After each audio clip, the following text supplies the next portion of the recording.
C'est Elisabeth Lévy. 5h-10h, le grand matin Sud Radio.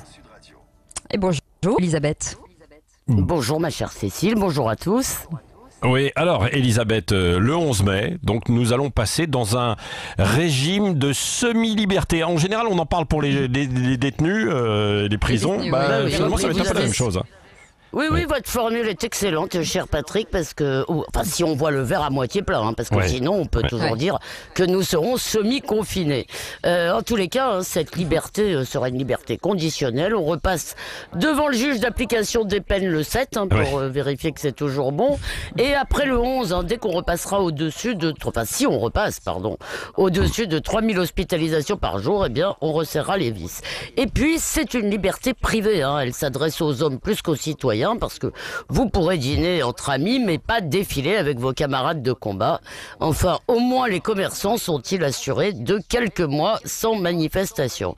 Alors, on peut vraiment parler d'élargissement, comme pour les détenus, parce que non seulement nous recouvrons le droit sacré d'acheter des chaussures, ma chère Cécile, mais la longueur de notre laisse passe de 1 km à 100. Oui, bon, vous semblez un peu ironique, Elisabeth.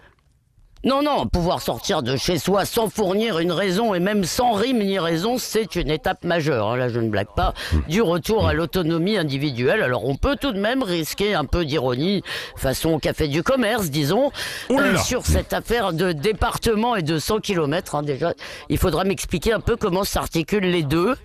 Et comme le dit Nicolas Dupont-Aignan, il est tout de même un peu étonnant de rétablir les frontières intérieures quand on refuse de fermer les frontières extérieures. En somme, le virus n'a pas de passeport, comme on nous le disait il y a 2 mois, mais il connaîtrait la carte des départements français. En tous les cas, chaque mois, pendant la messe du Père Salomon, on verra une carte avec du vert et du rouge. Ça, on devrait arriver à suivre. Alors, les habitants des zones rouges ne devront pas apporter leur miasme dans les zones vertes, sauf pour motifs professionnels et familiaux impériaux. Donc, retour aux attestations et aux contrôles.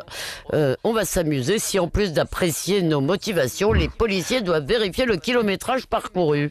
Oui, vous n'êtes pas sérieuse, là. Vous ne prenez pas ce risque sanitaire suffisamment en compte, ma chère Elisabeth, non? Si, j'écoute. Non, si. Ce risque de deuxième vague est évidemment très sérieux, mais il me semble que confiner et déconfiner en même temps, ça ne va pas pouvoir marcher longtemps. Par ailleurs, là, je suis très sérieuse. Je pense que la stratégie du gouvernement de passer d'un confinement général à un confinement ciblé sur les malades et les personnes contagieuses, bien, cette stratégie semble plutôt pertinente. Et bien sûr, cela dépendra des moyens. Et puis surtout, le Premier ministre, il a fait appel à ce qu'il appelle notre vertu, ce beau mot, c'est-à-dire à notre sens des responsabilités. Alors, les mesures barrières, les masques et tout le tout-team. Et en plus, il peut aussi compter sur notre peur, parce que je ne suis pas certaine que nous désirions tant que ça cette liberté qui s'annonce. Et d'ailleurs, il va peut-être faire face à un nouveau problème, ce gouvernement, après cette gendarmerie. Pour nous faire rester chez nous, il devra nous convaincre de sortir. Alors, bien sûr, la peur, je le répète, est légitime, mais tout de même d'en vivre avec le virus. N'oublions pas qu'il y a à vivre. Oui, merci Elisabeth Lévy. Vous revenez tout à l'heure pour le petit déjeuner de l'actualité dans le café du commerce de Sud Radio. Café du commerce, N'en déplaise à Édouard Philippe, quoi, finalement. Allez, à tout à l'heure avec Arlette Chabot, Christine Bouillot et nos autres invités.